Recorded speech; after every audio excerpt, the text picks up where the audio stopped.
Cedar was a very vital tree to indigenous people in the Northwest.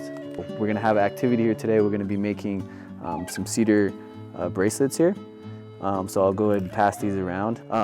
So these were worn like maybe during like ceremonies and stuff like that. What we're going to make today is going to be gifted to the school board of directors as a way to show gratitude for them continuing to support Native American Heritage Month, Native American students in the district.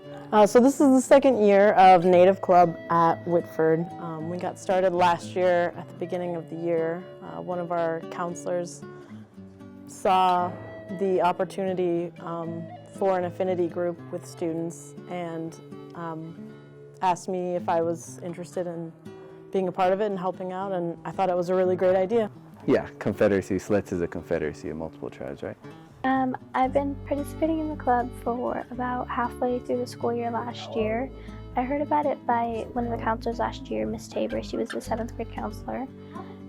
She came to me and asked if I wanted to participate in this club, like about Native Americans, and we'll do activities like stuff having to do with natives.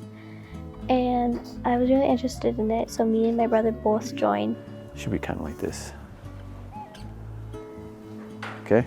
What we're doing right now is we're making it's like a mini version of these headbands natives would wear, where you soak wood and water. Basically, we fold it, we kind of braid it, but we don't leave it. We have to like bend it like that.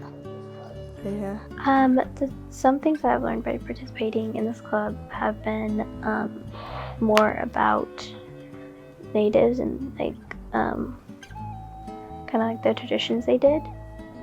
You get to make things and you got to talk about like your tribe and you get to know more about your tribe. It's just been really fun getting to know students and just kind of seeing them get to know each other.